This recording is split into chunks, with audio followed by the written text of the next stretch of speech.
Hello students, welcome to the class. आज की class में आप सभी का स्वागत है। आज हम अपना रीडिंग सेक्शन का नेक्स्ट टॉपिक जंबल्ड सेंटेंस शुरू करेंगे। ये बहुत ही इंटरेस्टिंग टॉपिक है। क्योंकि इंटरेस्टिंग इसलिए क्योंकि हमको प्राइमरी क्लासेस से हम ये करते आ रहे हैं प्रैक्टिस, और हमें ये भी पता है कि हमें किस तरीके से इन सेंटेंसेस को बनाना होता है। बट अब एग्जाम पॉइंट ऑफ व्यू से देखा जाए, जब ये कॉम्पिटिटिव एग्जाम्स में पूछे जाते हैं तो इसका जो मोटिव है वो थोड़ा बदल जाता है। हम ये जो हमारा जंबल सेंटेंसेस है, ये 100% स्कोरिंग वाला एरिया है। अगर आपके एग्जाम में 5 हैं, 10 हैं, 3 हैं, 2 हैं, जितने भी पूछे जा रहे हैं, आप उसको बिल्कुल ठीक कर सकते हो। अब हम इसको ठीक कैसे कर सकते हैं? क्या हम ऐसा यूज़ कर सकते हैं इसके अंदर? तो सबसे पहले हम देखते हैं कि हमारी ग्रामर, हमारा जो ग्रामर हमने सीखा है, वो अच्छा होना चाहिए, वोकैब अच्छा होना चाहिए, और सबसे अच्छी बात और सबसे इम्पोर्टेंट चीज़ जो हमने कॉम्प्रिहेंशन से सीखा, क्लोज टेस्ट से सीखा, क्या? अंडरस्टैंडिंग। यानी जो भी लेख हमें दिया गया है, जो भी टेक्स्ट हमें दिया गया है, जो भी सेंटेंस हमें दिया गया है, जो भी पैसेज हमें दिया गया है, उसकी अंडरस्टैंडिंग हमें कितना है। अंडरस्टैंडिंग क्या मतलब होता है कि उसका हम ग्रामर भी ठीक कर पा रहे हैं और उसको लॉजिकली भी सोच पा रहे हैं कि वो लॉजिकली क्या आंसर करने की कोशिश कर रहा है। अब जंबल सेंटेंसेस होते क्या है? अब क्या होता है, एक सेंटेंस के अंदर हम कुछ वर्ड्स को आपस में शफल कर देते हैं। सफल का मतलब है इधर उधर कर देंगे, आपको उनको सही ऑर्डर में करना है।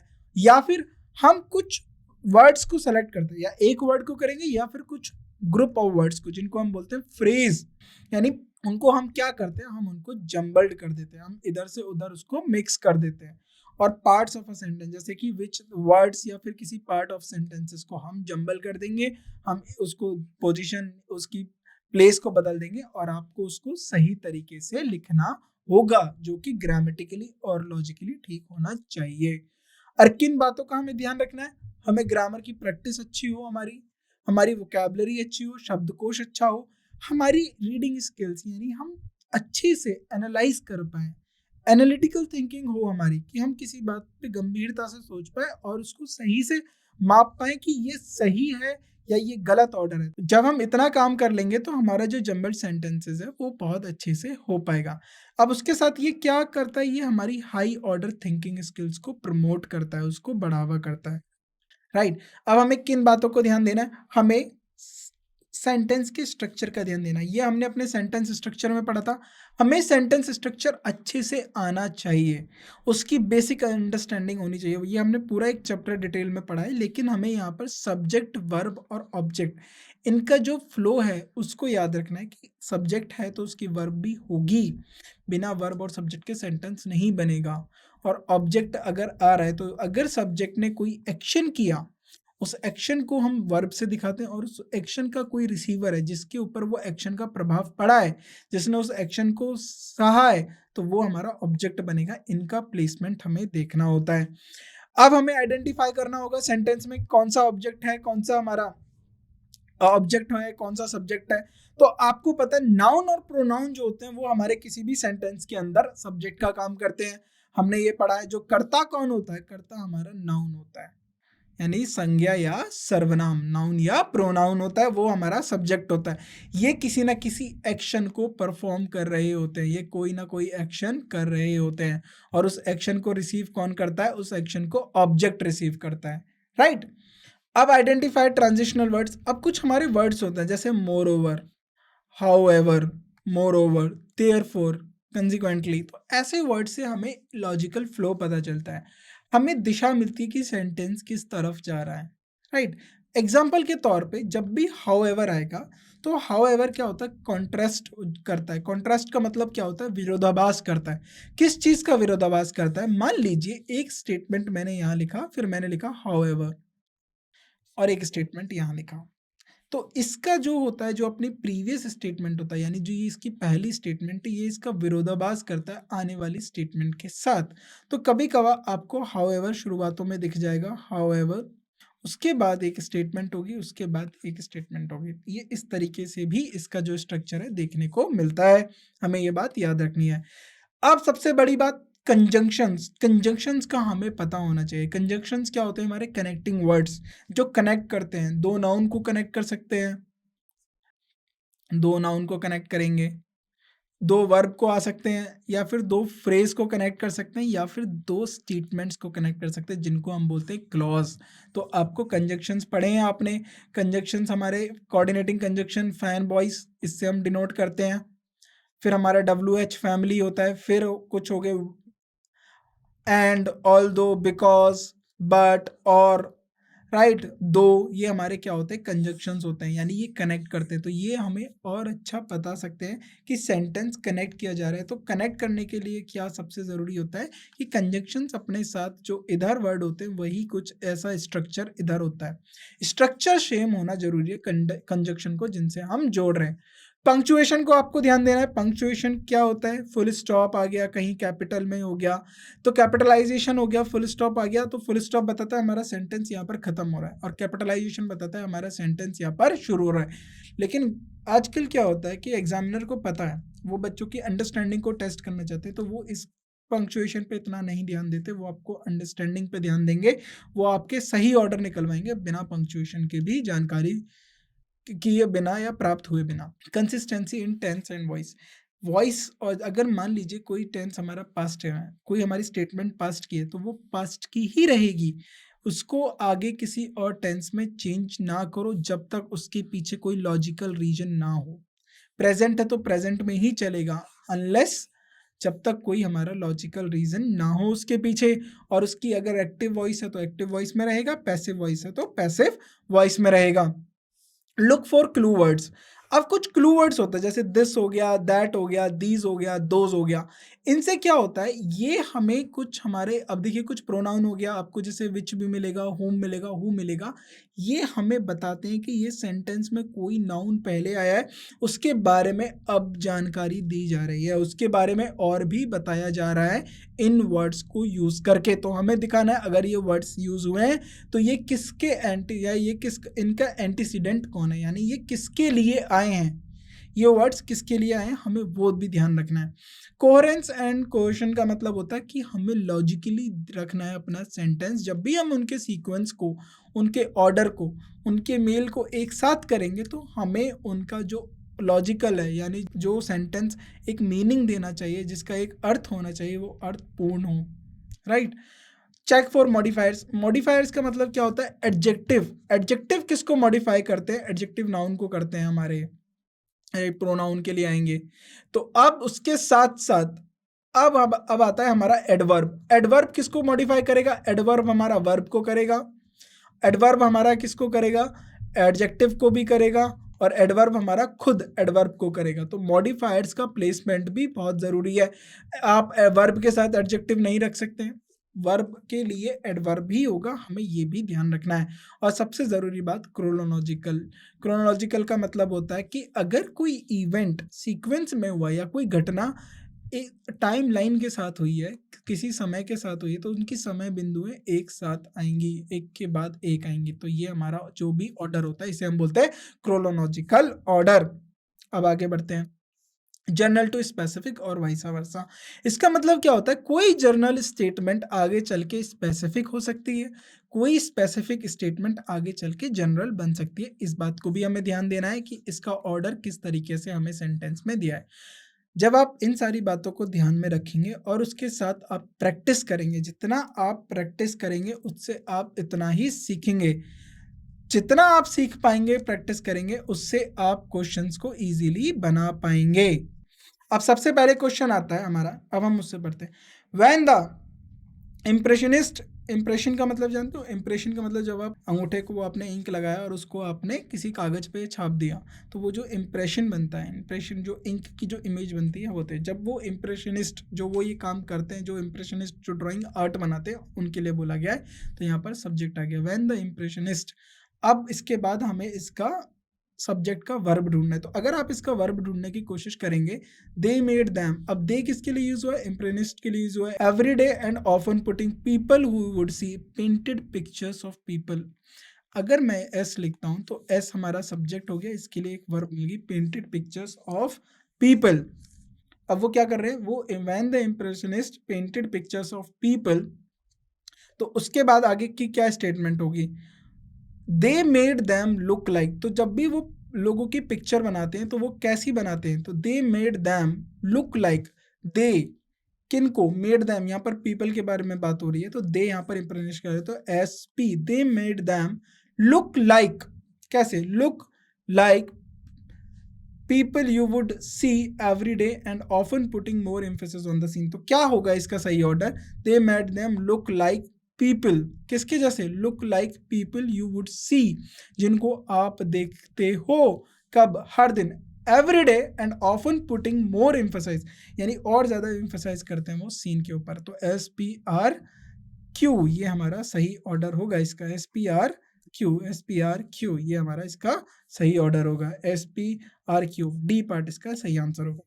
शर्लॉक होम्स इज द, अब शर्लॉक होम्स बड़े फेमस हैं, जासूस हैं, शर्लॉक होम्स इज द, अब क्या है, अब ये देखिए इज आया तो कॉम्प्लीमेंट, अब हमारा लिंकिंग वर्ब है तो सब्जेक्ट का कॉम्प्लीमेंट है, सब्जेक्ट हमारा शर्लॉक होम्स हो गया, तो सब्जेक्ट कॉम्प्लीमेंट पे क्या होगा, एडजेक्टिव होगा या फिर कोई नाउन होगा जो इसके बारे में और बता रहा होगा। तो अब ढूंढते हैं, who is in the state of grace, ये नहीं होगा क्योंकि इसके बाद ये नहीं आएगा, is raised to the status नहीं, बिकॉज हिम सैक्रिस साइंटिफिक क्यूरियोसिटी नहीं, एक्सेप्शनल इंडिविजुअल, अगर आप यहाँ देखो एक्सेप्शनल इंडिविजुअल ये हमारा क्या है, ये हमारा नाउन है और नाउन के बाद एक्सेप्शनल इंडिविजुअल ये इसका एडजेक्टिव है, ये इसके बारे में और विशेषता बता रहा है तो सबसे पहला हो जाएगा हमारा एस, एक्सेप्शनल इंडिविजुअल। अब हु कौन है, शर्लॉक होम्स, तो एस के बाद हमारा अगला आएगा P, who is in state of grace, जो हमारे स्टेट ऑफ ग्रेस है, क्यों है, वाई, तो अगर हम वाई करेंगे तो हमारा आएगा R S, because in him scientific curiosity is raised to the status of a heroic person, क्योंकि उनके अंदर जो साइंटिफिक क्यूरियोसिटी है वो बढ़ी गई है, like S P R Q, तो इसका सही ऑर्डर होगा एस पी आर क्यू, सी इसका सही आंसर होगा।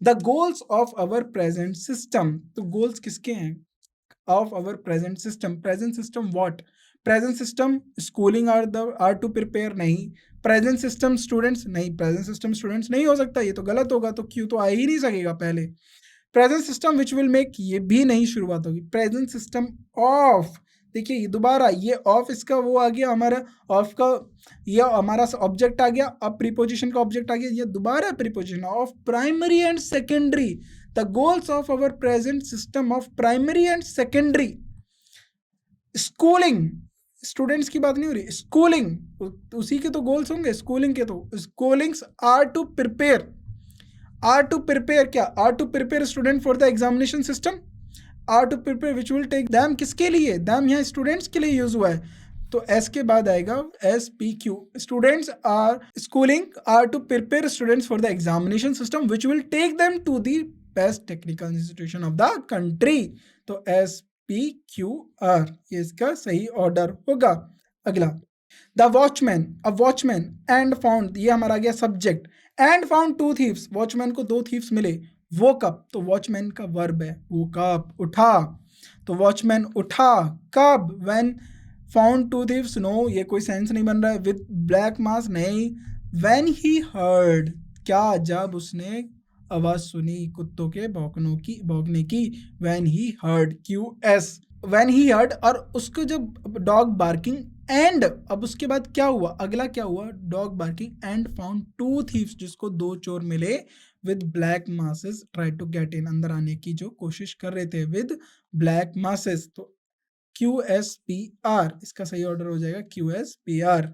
अगला the student touch the feet of, अगर मैं यहाँ से लिखूँ पी के बाद, अब आपको यहाँ से एक लॉजिकली बन रहा है, टच द फीट ऑफ किसके, देयर टीचर, तो अगर मैं यहाँ से करूँ touch the feet of, P के बाद मैं एस लिख दूँ, फीट किसके, उनके टीचर के, their teacher, are with reference, तो सबसे पहले क्या हो जाएगा हमारा Q, student arrived and touch the feet of their teacher with reference, तो ये इसका सही ऑर्डर हो गया QPSR ये इसका सही ऑर्डर हो जाएगा QPSR।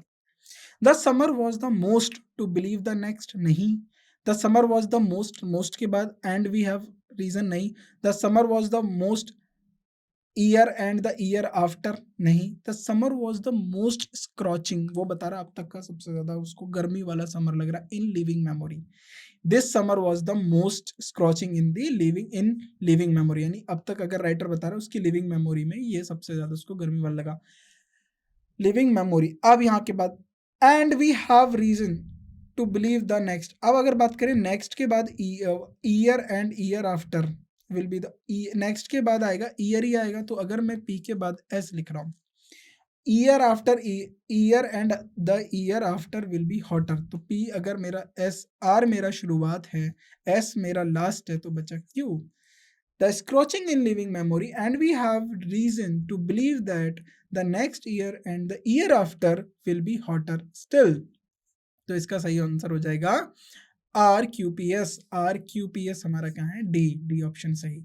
Falcons have sharp angular wings, तो यहाँ किसकी बात हो रही है, फैल्कन्स की बात हो रही है।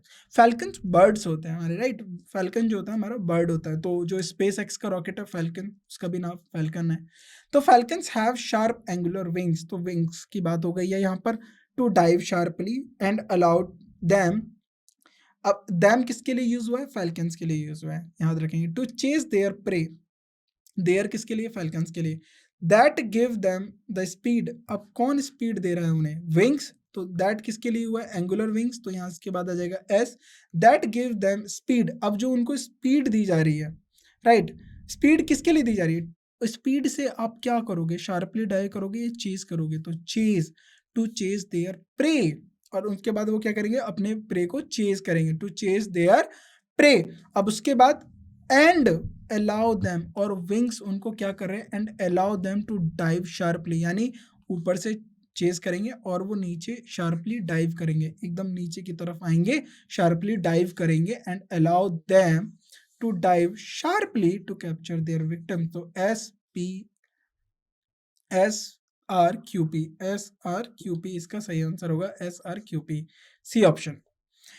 एवरीवन, अब नेक्स्ट होता है हमारा अगला question, everyone the case calmly. अगर देखो यहाँ पर हमें सबसे देखना है एवरीवन, तो एवरीवन के लिए मैं आपको बता देता हूँ, एवरीवन हमारा क्या है, प्रोनाउन होगा, प्रोनाउन होगा, ये चीजें आपको सीखनी है। और एवरीवन हमारा सिंगुलर होगा, क्या होगा, सिंगुलर। अब सिंगुलर होगा तो वर्ब कैसी आएगी, सिंगुलर, सिंगुलर होगी, राइट, तो ये चीजें हम याद रखेंगे। Everyone the case calmly acknowledges who knows you। अब एवरीवन के बाद आया who, तो एवरीवन के बाद अगर मैं who लिखूं, एवरीवन who knows, ये वर्ब सिंगुलर है, तो एवरीवन इसके लिए आया who knows you, जो आपको जानता है who knows you। उसके बाद आएगा who knows you, अब you आया है, who knows you acknowledges, अब यहाँ तक हो गया, एवरीवन एक्नॉलेजेस, एवरीवन एक्नॉलेजेस के बीच में मैंने ये डाल दिया who knows you। तो अगर मैं इस तरीके की स्टेटमेंट लिखता हूँ, आर क्यू acknowledges, acknowledges क्या, the case calmly when he consider that you have been wrong, तो यानी अगर मैं इसकी बात करूँ, उसको क्या करा जा रहा है, कंसीडर करा जाए, the case acknowledges the case calmly when he considers that you are wrong, तो आर क्यू पी एस इसका जो होगा सही स्टेटमेंट होगा। अब हम मारते हैं अपने बढ़ते आगे, आर क्यू पी एस, क्या ऑर्डर बन रहा था हमारा, R Q S P, R Q S P, R Q S P, when he consider the case calmly that you have, तो ये होगा हमारा आर क्यू एस पी, तो सही ऑर्डर हो जाएगा हमारा R Q S P, right. तो इसको हम दोबारा देख लेते हैं, एवरीवन हमारा सिंगुलर है, एवरीवन हमारा सिंगुलर है, तो एवरीवन हमारा सिंगुलर है, तो इसके साथ हमारी वर्ब भी सिंगुलर आएगी, तो यहाँ पर एवरीवन हु नोज यू, तो आर आ गया हमारा हु नोज यू।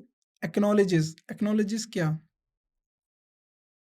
तो everyone who knows you acknowledges क्या, एक्नॉलेजेस क्या कर रहे हैं वो, व्हेन ही कंसीडर्स एक्नॉलेज, देखिए आर क्यू अगर हमें यहीं से हमें मिल जाएगा, ये हमारा आंसर है, R acknowledges when he considers that case calmly that you have been wronged, right, acknowledges you when he considers the case calmly that you have been wronged, right, R Q S P, तो ये हमारा सही answer होगा। It is those good works, ये उनके अच्छे काम है। It is those good works. तो ये हमारी एक स्टेटमेंट हो गई, it is those good works. अब हमें देखना है इन दिस लाइफ। अब इन दिस लाइफ अगर हमारा ये सेंटेंस है, and which come to reflect in this life, या फिर our misunderstanding of our understanding of our purpose in this life. तो अगर मैं यहाँ पर आर को लास्ट रख देता हूँ, पर्पस इन दिस लाइफ, तो अब हमें तीन वर्ड्स को ढूंढना है, तीन हमें। तो it is those good works which we do with passion. तो विच किसके लिए यूज हुआ है, विच इन गुड वर्क्स के लिए यूज हुआ है, तो हमारा क्यू आ गया। Which we do with passion, और क्या होगा, passion, that lead to peak performance. जो हम पैशन के साथ करते हैं वो हमारे क्या करेंगे, वो हमारी परफॉर्मेंस को लीड करेंगे, that lead to peak performance. And which comes to reflect our understanding, जो हमारे अंडरस्टैंडिंग को रिफ्लेक्ट करते हैं किस बारे में, पर्पस इन दिस लाइफ, जो हमारी लाइफ का पर्पस है। तो क्यू पी, इसके बाद आएगा एस आर, ये इसका सही ऑर्डर होगा, क्यू पी एस आर। अब आता है हमारा question number 10, moisturisers for the face. अब किसकी बात हो रही है, मॉइस्चराइजर्स जो फेस के लिए है। Moisturisers for the face should be chosen carefully. अब यहाँ पर पंक्चुएशन आ गया, इसको इग्नोर करना है, ये हमारे एग्जामिनर के लिए नहीं है कि आप पंक्चुएशन लेते इसको लास्ट में रखेंगे। Moisturisers for the face choose should be chosen carefully, यानी अगर हम सबसे पहले बात करें तो जो मॉइस्चराइजर्स की बात हो रही है फेस के लिए, एज ऑयली वंस में ब्लॉक, ये नहीं बन रहा है कोई। In greater concentration on the face, moisturisers greater concentration face पे कैसे हो सकते हैं, मॉइस्चराइजर्स तो हम बाहर से लेते हैं। The oil glands found, moisturiser glands नहीं मिलते हैं, तो मॉइस्चराइजर्स हमें केयरफुली चूज करना चाहिए। तो हमारा हो गया S, the moisturizer should be chosen carefully as oily ones में ब्लॉक, क्योंकि जो ऑयली वंस में ब्लॉक। अब उसके बाद हम देखते हैं, हमारा एस हो गया फर्स्ट, उसके बाद हमें तीन और चूज करना है। द ऑयल ग्लैंड्स फाउंड, अब ऑयल ग्लैंड्स कहाँ मिलते हैं, in the greater concentration on the face. तो मैं अगर बात करूं आर के बाद क्यू ही आना है, ये हमें दो ऑर्डर मिल गए, क्या वो यहां पर होगा, अब यहां पर होगा, ये देखना है। अब हमें इस वाली सेंटेंस की हेल्प लेनी है। The oil glands found in greater concentration on the face, अगर ऑयल ग्लैंड्स हमारे फेस पे ग्रेटर कंसंट्रेशन मिलते हैं तो उसकी वजह से क्या होता है, and cause pimple acne to break out, यानी जो पिंपल्स और एक्ने होते हैं वो निकल आते हैं। वो किस लिए निकल आते हैं, क्योंकि जो ऑयल ग्लैंड्स है वो हमारे फेस पे ज़्यादा कंसंट्रेशन के लिए होते हैं। तो ये हमारा हो गया लास्ट में आर क्यू। तो अब हमारा बना the should be chosen carefully as oily ones में ब्लॉक।